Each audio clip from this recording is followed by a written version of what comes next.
Welcome to Bubbles and Breakdowns, a space designed for you to show up as your beautifully imperfect self, where we dive into the good, the bad, and the bubbly. I'm Katrina. I'm Ashley.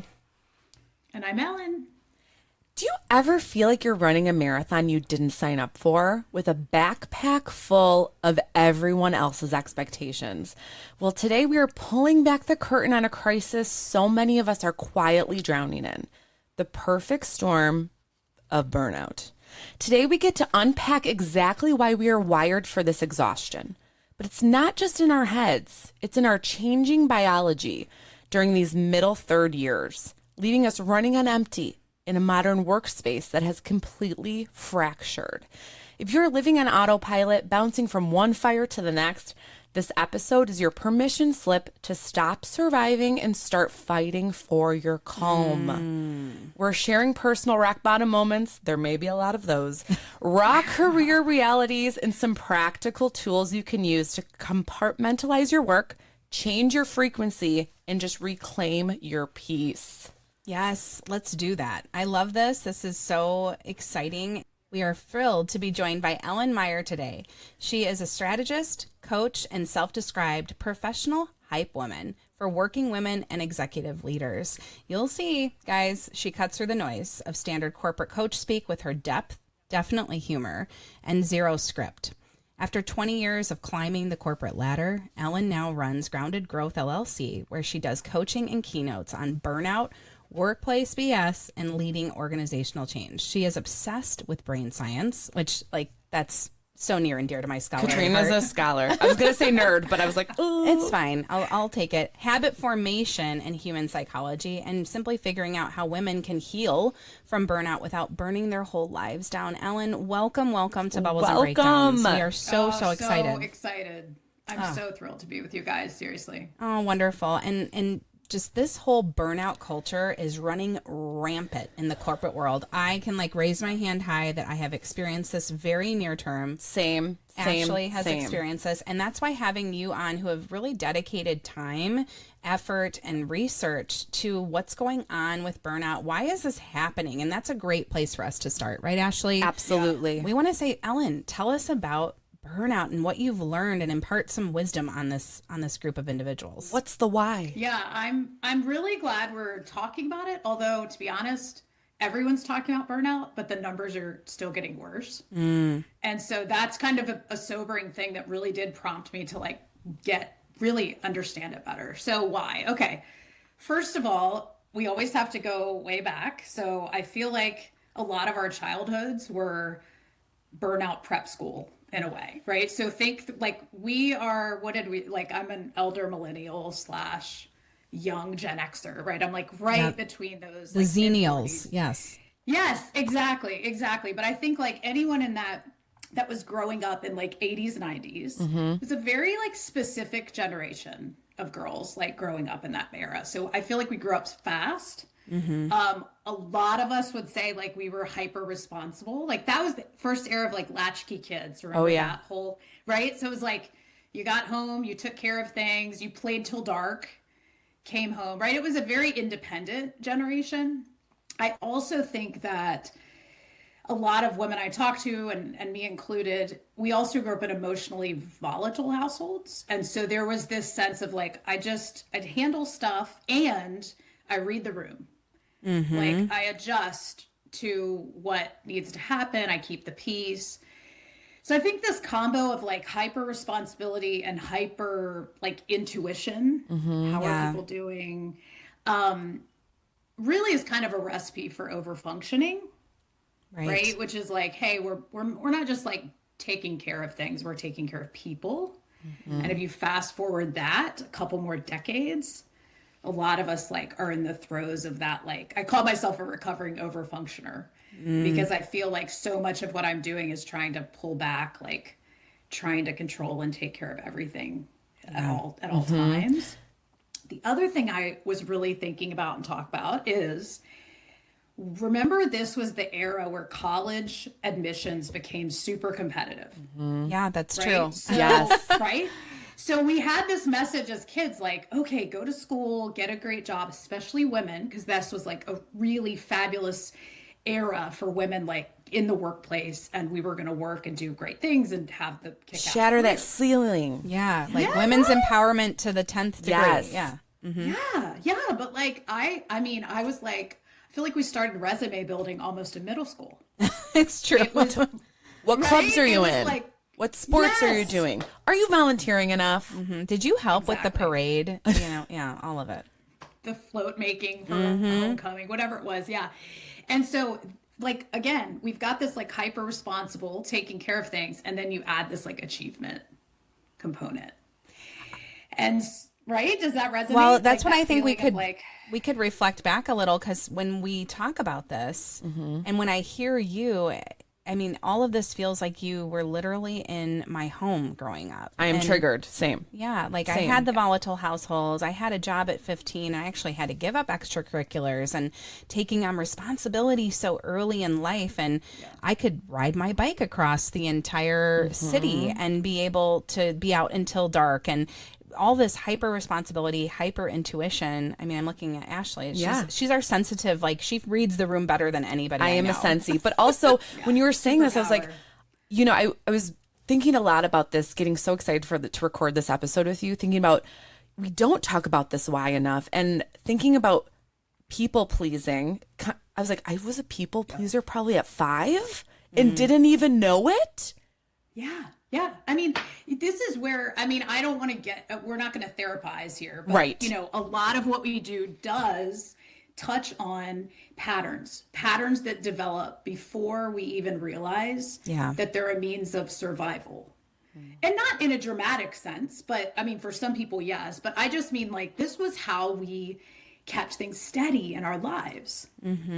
And so there is this sense of like, wow, there's all these patterns that develop when we're young. And by the way, then we get the job and we are rewarded for being so good at handling so many things, at keeping like, part of your superpower, Ashley, of like reading people is like, you're probably a kick-ass manager, right? Because you can keep everybody steady. And so then the workplace like really rewards these traits, and in a great way. I mean, again, these are like part of what make us really, they're powerful strengths.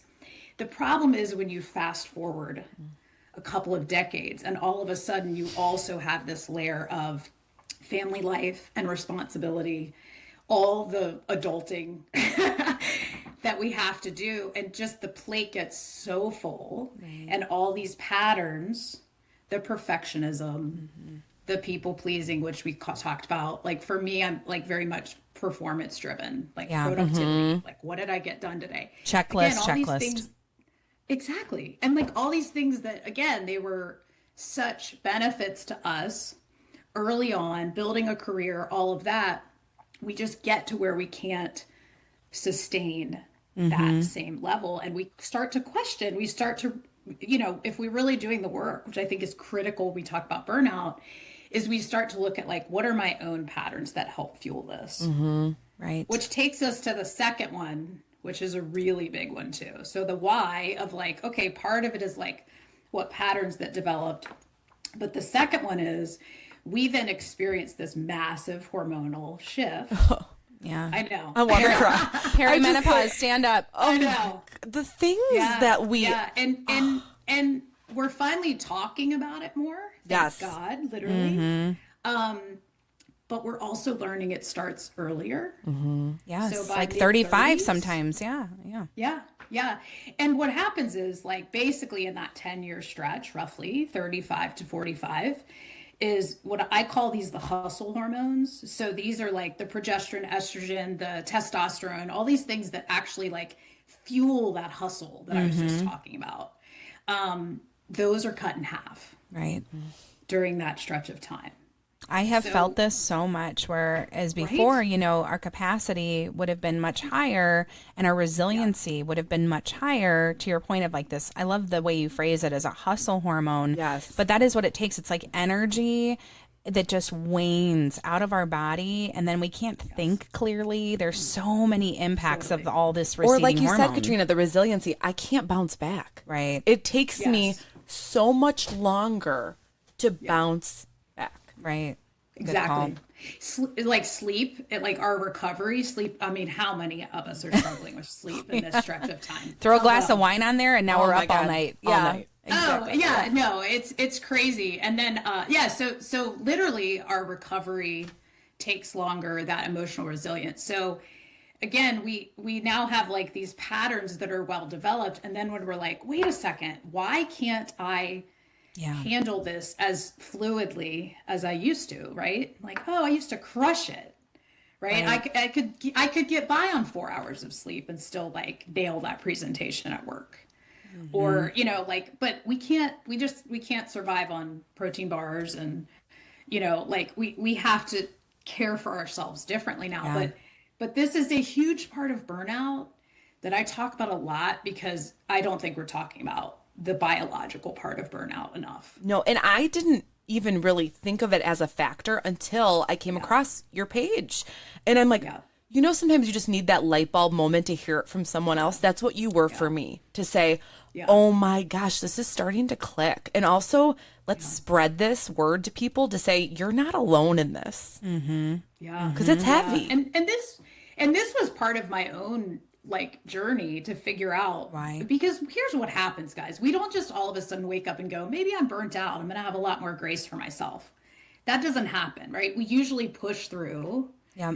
We try to do all the things to get back to who we were and what we could handle at 35. I mean, I told myself, like, it must be that I need to get in better shape. I need to have more, more productivity hacks. I need to manage my time better. Those are helpful skills, but they're not going to solve burnout, right? Especially when you've got a true biological capacity shift happening. So part of that is really just, and I say this a lot, like that realization can be both like some relief, but also grief. Right, because you enjoyed that phase of your life when you were firing in all cylinders and delivering, and you felt so energized, the way that maybe you were, rewarded growing up, and then how you achieved success. And then you really do struggle with this like lack of new identity, I think, in a way of saying, how do I identify how to feel good about myself at this new intersection of hormones Totally. and getting older. And, I totally, and I actually really don't think it's like, oh, now we've got to downshift the rest of our lives. I actually don't think that's the message. I think it's like this recalibration, because I'm like, okay, my capacity is different, not better or worse. It's different. So how do I get more intentional with my time, my energy, how I care for myself, those types of things? Because being on autopilot, living in that default mode, that's where we're just going to keep feeling like we're never, we're always depleted. So I think the bottom line is, I think it can be a really hopeful thing, but it can come with like this sense of like, man, like this feels hard. Right. Just the weight is too heavy. Right. And it's almost like an immovable rock, but now let's throw motherhood on it. Like, why not have some kids? Right. Why don't we? I found myself the other day telling my husband, like, I just need to not be responsible for a day. And I think it literally started just thinking about, like, you're right. Early on, I was responsible for so much. Again, the eldest daughter, again, like all these things that now I'm like, I just need, like, I don't care who eats what for dinner. I don't care who's got clean clothes tomorrow. Like, I just need like a break to say, regulate myself. Yeah. Or just to not be receiving stimulus all the time. Right. Yeah. But I think that's huge, Ashley, because that's a great example of like, these are patterns I've always told myself I have to be responsible for everything. Where and how am I going to catch myself and make and choose, instead of by default, like what I pour into? I think motherhood, I have 3 children. If it taught me anything, it's like, you really do have to be conscious about what you want to pour energy into, because if you do try to do all the things and be all the things, you will by default end up like not really being able to, focus where really the most important energy goes. And some of it is like letting some of those things go handing them off, being okay with how your spouse might handle that thing. I mean, these are the tough details of it, but those are a lot of tactical like ways to reframe priorities. And this hits home to me, Ellen, so much. And again, we're not going through a therapy session, but as our listeners are out there saying, yeah, that it's hard for me to leave my house dirty, or it's hard for me to let my husband do the drop off because I love seeing them, or I like to grocery shop because I pick the right quote unquote things. You know, there's a little bit of like this relinquishing control that can be challenging. And I think especially because we have a proxy of how we're comparing ourselves, of how we used to be.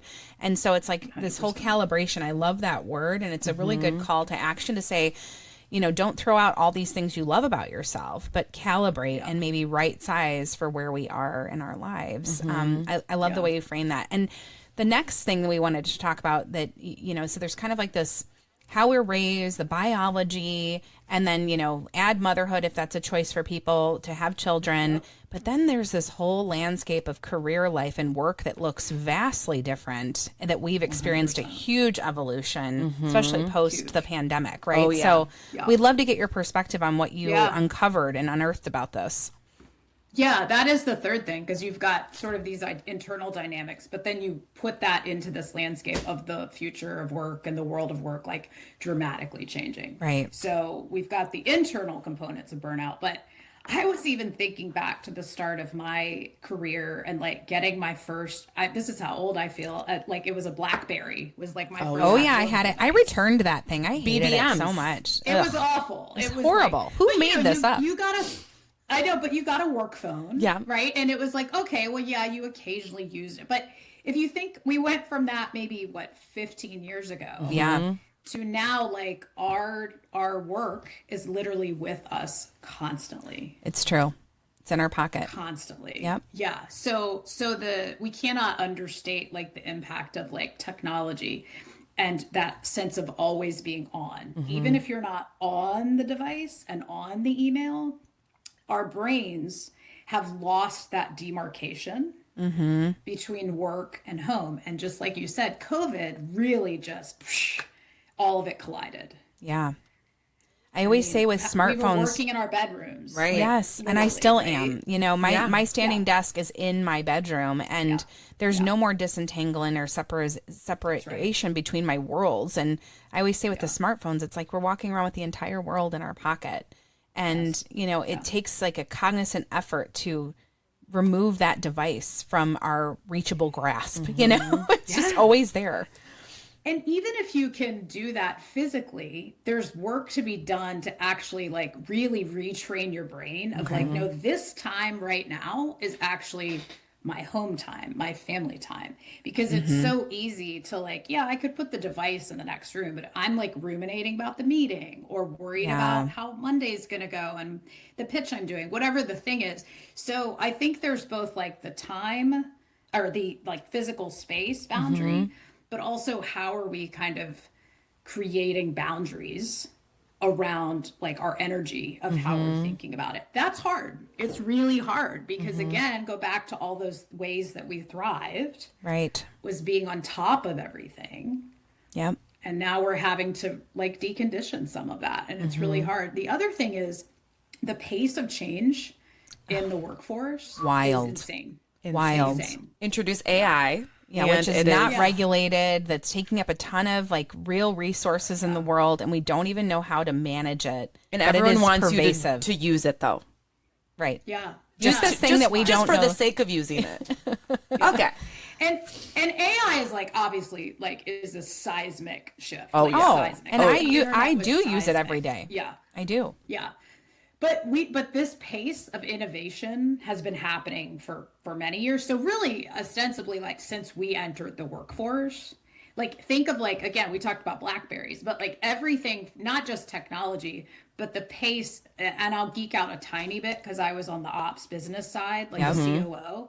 And so even as a business leader, the pace of having to stay on top of innovation and make decisions was shorter term, right? Because of how quick the economy and the world works now, which means for the employee and the working women like us, like there is like, we stay at jobs like much shorter period of time, right? There's much less structure and stability in work in general. Yeah. And we're seeing that, of course, we're seeing that dramatically with layoffs and recalibration and reorgs, all of this. Yep. So the entire like structure of stability of work that we thought we were like paying into now feels like sinking sand. But isn't that so interesting how these things happen over a course of decades? You look at the real estate market. When my mother was growing up, Ellen, it was like if you bought a house, you just bought the best investment of your life. Your life. Like you were flush. You were set. It was nothing. It was going to do nothing but go up in value. And now the prices right now in many areas, if you buy there, it's going to go down in value, and it's going to happen that, and so we see these ebbs and flows. And We do. I think reflecting back on the pace of technology, what it causes is the burden of learning, constant learning, when you were talking about that.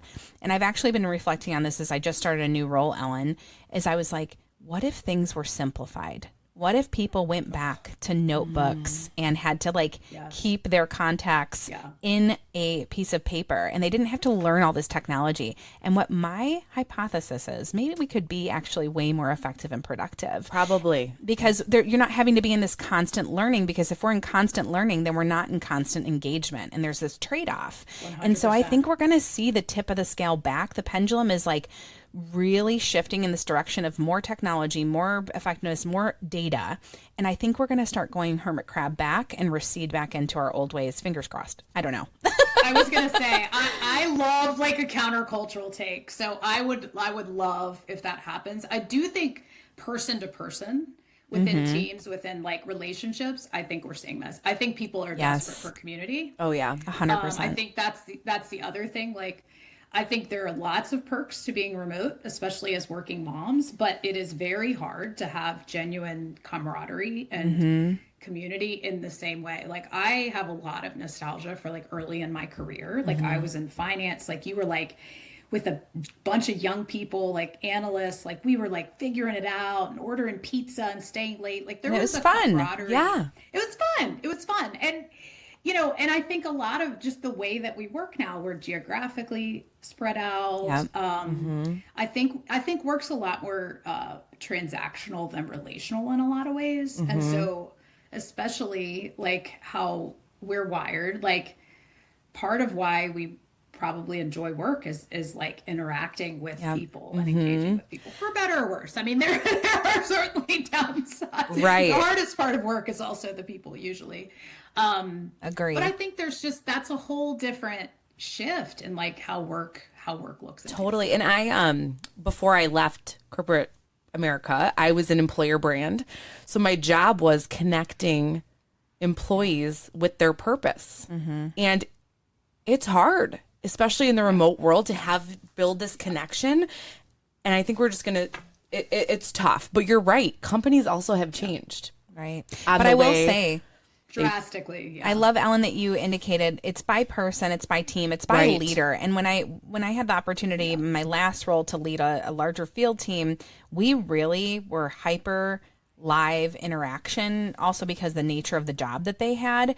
And I will say that the enjoyment and the reward of working on a team that has fun together is so critical. But we have switched to this kind of, I'm not going to micromanage you. I'm not going to force you to come in live too often. People being upset if they have to go in 3 days a week to an office because it's disruptive to their life.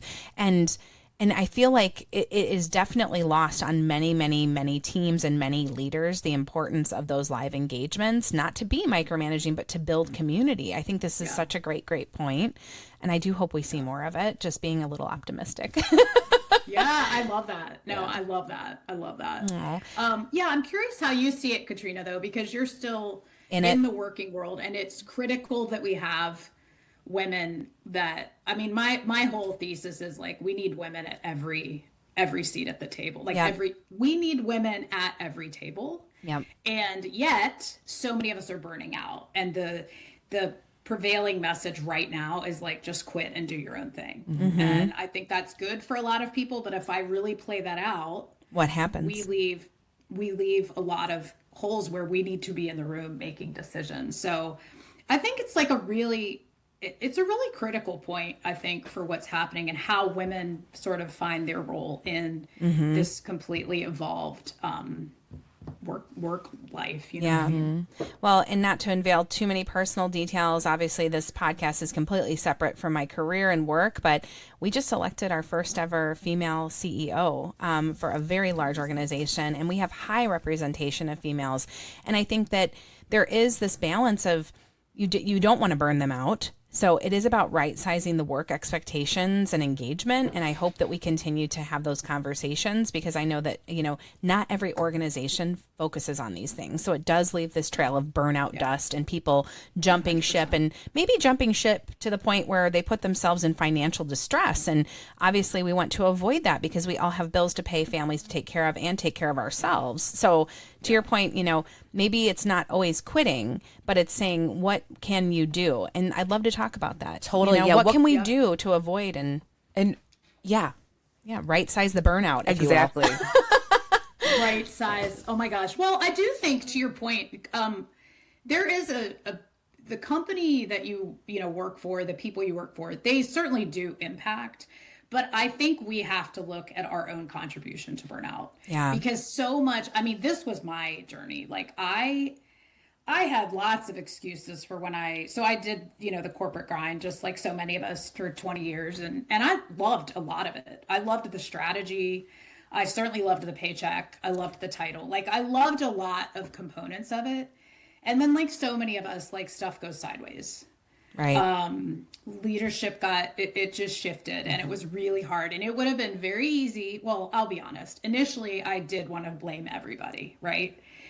Like the difficult CEO, the changing dynamics, all of it. Right. But when I really got honest with myself, there was a lot of my own contribution to my own burnout. And so I couldn't expect they'd one day wake up and be like, oh wait, maybe we need to like help her have boundaries. No, that was my part to kind of contribute to.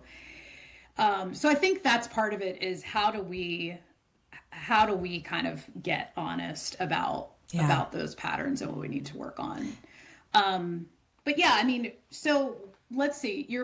So tell me your question. Where do we start? So because I have many thoughts. Oh, I can tell. And I just have to like plug, if like we're here at this stage where, 30-ish minutes almost into this podcast, and if it's resonating really, really high to our listeners, Ellen, you do have an opportunity for coaching and support, and you've got some great resources, which we'll highlight at the end. So I just want to say, this is just that like sweep of like very high level. So even though this feels somewhat deep, like there's so many areas, to your point, Ellen, but I'm thinking basic ways to start. We talked with you when we first met about fighting for calm, and maybe we can start there and just kind of frame that up of what that even means to fight for calm. Yeah, we talked about technology. We talked about the pace of business. Like, kids, hello. Like, that is like they are not calm. Nope. They're not calm.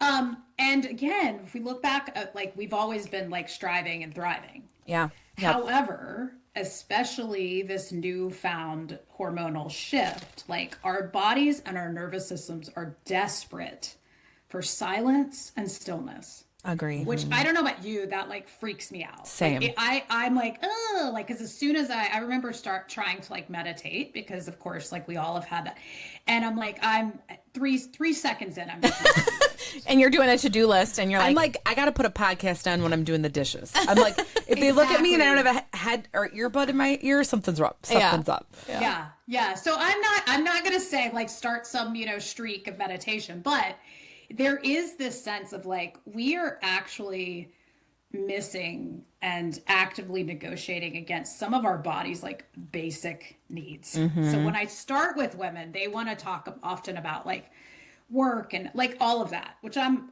all in. Like I help women navigate tough work situations, career decisions, and burnout. But I will often always go back to, okay, how are you supporting your body's basic human needs? Because the reality is like the first things to go when we're stressed are what? Sleep, exercise, like taking a walk, Diet. going outside, getting some sunshine, proper meals, right? Like I'm stressed, I'm busy, I'm just like grabbing goldfish. Perfect. Yeah. So Kids' leftovers. And then of course the idea isn't that we then like do a Beachbody routine and start meal prepping. Like I'm that person that will over engineer a solution I can never stick with. Right. I think it's the exact opposite. I think we go back to like, what can I set as non-negotiable in my daily life that are me providing my body's like basic needs? Like literally like I started stupid easy, right? So it was like in between every meeting, I walked to my mailbox and back. That's like perfect. Something, things like that, something to get you oriented on like, even like this whole phase that's coming at us right now and we hear about is like snackable exercise. You know, it's like 3 minutes of strong exertion versus an hour and a half long walk. Because to your point of like, are we setting ourselves up for success if we go with these crazy plans? And we've talked about this on the podcast before, is like, if I hear another person that says I need to wake up at 5 a.m. and drink the green juice and like work out for 2 hours before my kids get up, I'm going to scream because that sounds terrible. Can't do it. 100%. Can't do it. So mine is like the exact opposite. So mine is how, like you said, snackable. Like, what are the smallest things that I can integrate throughout my day? Not there's more to do, but the reason this is important is, again, it's back to your brain. Your brain needs to relearn that your needs matter. Right. And they are paramount, not just matter, but they are fundamental to you functioning, right? Exactly. But there's like so many of us, like that's kind of last on the list. Like if I have time, I'll take a walk. And so how do we sort of like, and for me, I had to tell myself like, I'm not bargaining on this anymore. I'm taking a walk every day. I'm going to start with 15 minutes. I made it easy enough that I couldn't talk myself out of it. And then I told myself like, this is not negotiable. And that mindset shift, done in, little ways throughout the day, actually is the only thing that sticks. Like nobody sticks with the hard 75 and like you intentionally do something really intense, but trying to change. And the irony is, of course, like almost always feels like failure because you can't sustain it. Well, and also it's a level of consistency. So when you look at real health, like throughout people who maintain like a healthy body weight, care for sleep, all of that, it's about finding what you can be consistent on that becomes just integral and an integrated part of your day. And then as you do it, it pays off. It may take longer to pay off. It may be like a year before you drop those 5 pounds because you only have time for a 30-minute walk or a 25-minute jog or whatever that is. But I love that. It's about like looking at ourselves and saying, what can I do today that would be reasonable? And I think it's so hard though, because as 3, I can say people pleaser overachievers, we want to go big. Or go home. And you want the results. Right? And it's kind of like we're used to setting that up in businesses. How do we do it for ourselves? But you're exactly right. Like this is repatterning. This is rewiring a pattern that we've always told ourselves. Well, unless it's XYZ, it's not worth it. Like unless it's, a hit, 30-minute, I'm sweating, unless it's that or whatever like the nth degree is, it doesn't count. This is where we have to rewire this, because if you're burnt out, like the last thing you need to do is some over the top. You need to actually intentionally go back. But here, think about it this way. We are a pressure cooker of stress every day, right? There's more on our plate. There's more drama. There's fires to put out. There's struggles our kids are having, whatever that is. Think of every 3-minute tiny little window. And I don't care if it's a song you listen to, again, walking to your mailbox, like think of it as the pressure release valve on the pressure cooker. Just dissipating a little bit. That's my looking at the vegetable garden. I step out and take a look at it. And it especially, I think for me, and this works for every example, but just because I'm looking introspectively at myself, stay-at-home mom, I'm like, oh, I'll do this when my husband gets home. I'm going to explode. My pressure cooker lid is going to end up in the front yard if I don't release throughout the day. Bingo. And That's right. And then you take it out on your poor sweet family. I know. I do it all the time. They're like, Mom's crazy again. What's happening? Yes, I am. Well, her hormones are cut in half, and Yeah. What do you think? Yeah, literally. Yeah.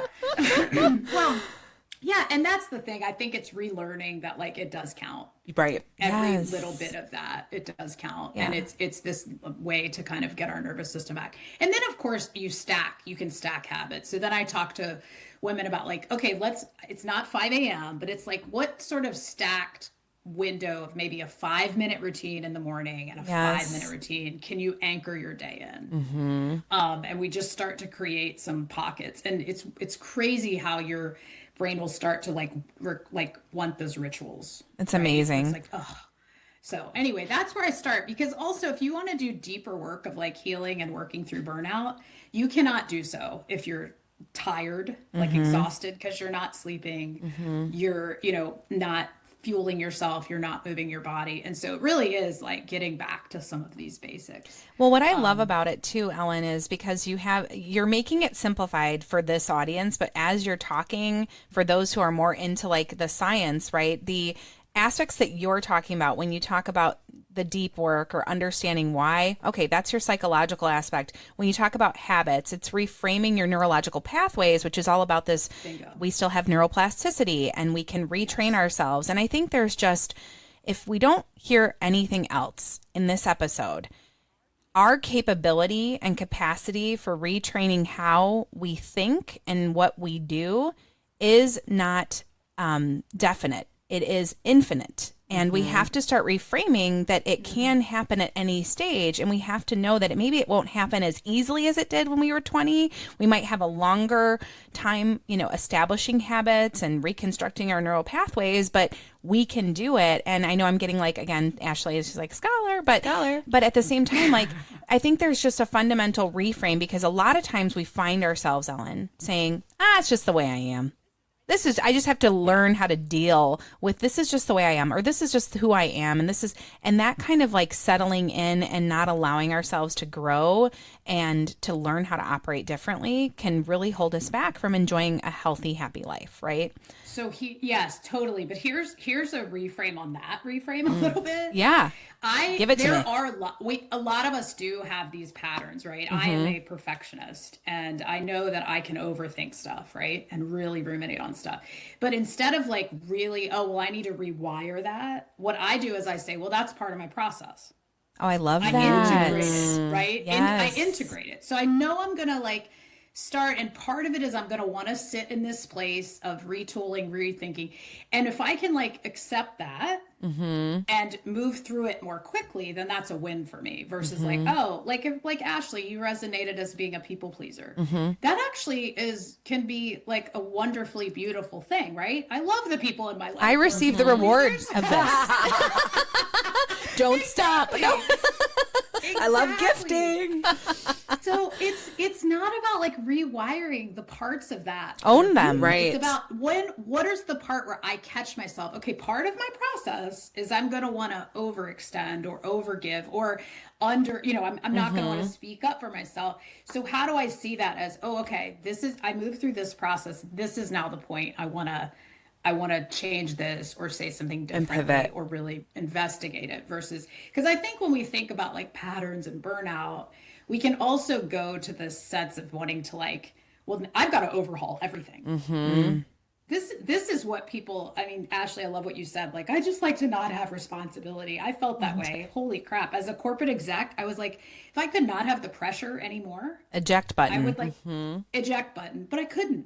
I was the breadwinner. Right. And then that makes then it's like this obligation on top of burnout that can also be exhausting. Well, right? and I think too, like we always talk about this age, we're starting to accept who we are. So I love how you're saying that too, Ellen. Like, your patterns. We want to alter them, but you also have to live through them, because I think then you start to feel bad about it or chastise yourself. Exactly. And then you can't get out. Yeah. That's right. That is exactly right. I'm fangirling you, because literally that is what people will say. Like, I hate this part of me. Yeah. Rejecting it. And exactly. And the more you reject it, the more like it becomes a whole thing, right? Instead of like, actually, how do we just integrate that as part of the process? The reason the word process is helpful is because it shows that's a temporary step as you move through something. So we're not rejecting it. We're just going, yep. And I'll even say, like, I'm like, oh, here I go again. Yeah. I love it. And how loving Here I that go phrase again. is. Totally. Oh, here I am being myself. Oh, Sensi Here I here. go again. Yes. And if I do that for 2 days instead of 2 weeks this time, then I feel like I'm moving through it versus like, I've got to stop doing that. Totally. I love this kind of like, because this also hits on so many levels. This conversation on burnout, it's going into self-love. Yes. It's going into self-improvement. It's about being kind to ourselves and evolving. And I could talk about this for hours, actually. And I think that what we will do is we will be sharing some information about Ellen. So hang with us to the end. But before we do that, Ellen, we'd love to just do a light little lightning round with you, get to know you a little bit more. So if you had time to prep for these, I don't know. If you didn't, it's even better. We like no prep. So I'll kick it off with the first question, then we'll go back and forth. So Okay. what is your ideal weekend? If you could choose what to do and you had no responsibilities, what would that look like? Okay. I was like, I should say time with my husband. We all should. I wouldn't. I know. Who I adore, who's Right. wonderful every way. But what I would want to do is I would want to like get a lake house, like rent a lake house, short getaway, and allow my kids to bring their like closest pals. Because I'm at that stage where life feels very like my kids are 2 are in high school, 1's in middle school, and it's like I want. The sweet I spot. feel so happy with like a full house, a full table, the noise. joyful kids, the noise, the chaos. Because I'm in that period of recognizing, like, you know, there is. I don't want to be dour about it, but there is this sense of like, in a few years, life will look a lot different. So it would be like the chaos, and then of course I'd need a week to recover, but. But something like that. I love that you're like, if I could force my 3 children with me in a lake house for an entire weekend, because they don't. They want to go to their friend's house. They want to go, right. Yeah. Totally. And that's why we'd have to bring the friends to us so that we could be the party house. I love it. I love it too. Yeah. Well, I'm coming. Yeah, that'd be it. Yeah. I mean, so literally the more the better. I make some good snacks. She brings the fun. Exactly. Yes. Okay, No, next question. I believe it. Who inspires you? Who inspires me? Okay. This is okay. So here's genuinely who inspires me. Not the people that are doing like the showy big stuff. The people that inspire me are the people that are doing like the quiet, hard work. Like who have these sort of conversations, these realizations that they need to change and evolve. And it doesn't look flashy, but it looks like I'm going to consistently, you know, learn more about myself. I'm going to sort of rebuild whatever that looks like for me, my relationships, my life, my parenting, whatever that looks like. I know that sounds a little cheesy, but those types of like people, and I get the joy of like working one-on-one with them regularly. And I'm like, it's just so brave. Like the quiet work is the bravest work. And so getting like a live seat for that. And it's the hardest. It's the hardest stuff, right? Because you're really having to like unpack some stuff, but that like truly inspires me for sure. Oh, that's beautiful. It is. Yeah.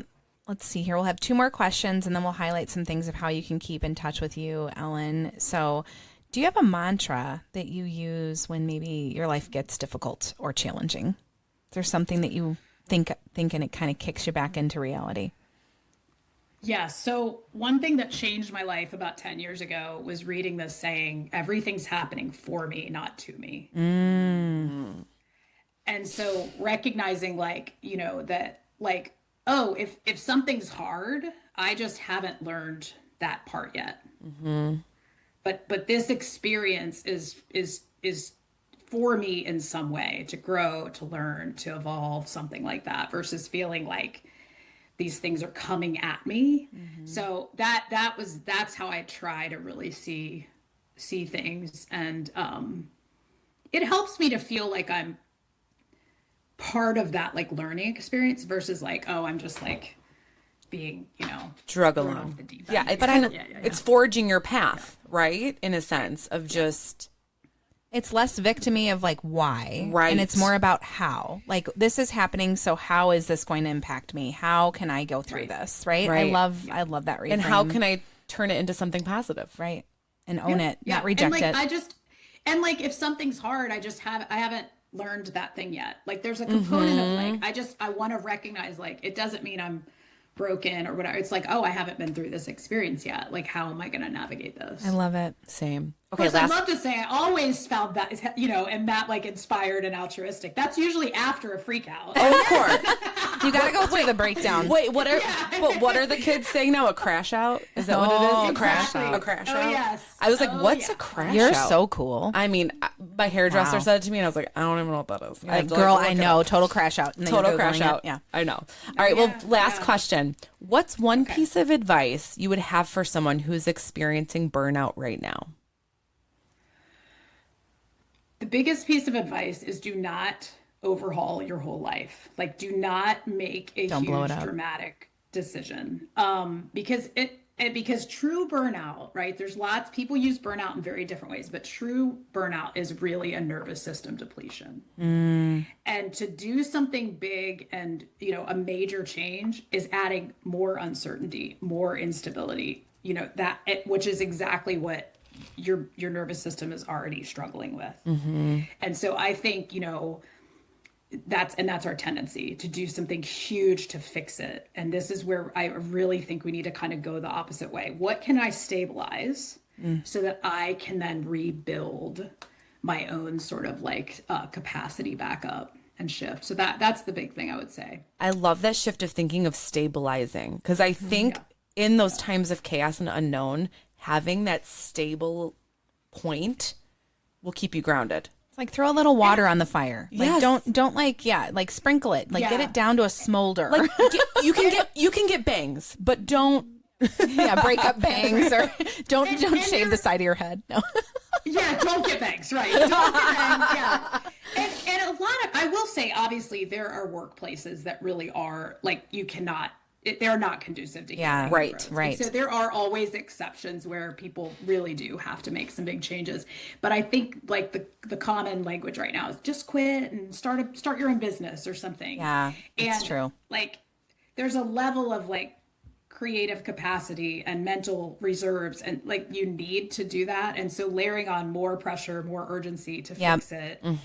Trust me on that. That's not a good, not the way. No, not the timing for that. So Ellen, I think you've really allowed us all to think about burnout in a very different way. Yes. And I love this whole conversation. I think for any of our listeners out there that really found this to be evolving for them in terms of how they're looking at burnout. If you want to have more insights from Ellen, I highly encourage each of you to find Ellen on Instagram at Hey Ellen Meyer. And also we will put in the show notes links to your website with your coaching site, as well as this personal pattern quiz, which, spoiler alert, Ashley and I took right before this call, and it felt like a horoscope, and I felt called out. Same. I was very called out. I was like, am I spying on you? I know. I'm the overthinking spiral. Could you tell? Oh. Yeah. And I'm the hustle trap. And I was like, I felt really called out. Yeah. Okay. The approval anchor is a big one too. Yes. I was high on that. Yeah. But I need to be like, told I'm pretty and say like all of those things. But anyway, Ellen, this has been a complete joy. We're so grateful for you to spend time with Bubbles and Breakdowns. And for our listeners, please remember that after every breakdown, don't forget the bubbles. If you're loving us, please join us and listen on Spotify, Apple Podcasts, wherever you get your podcasts. Check out our Instagram and follow Ellen. We have had such a great conversation. We'll catch you next time. Best.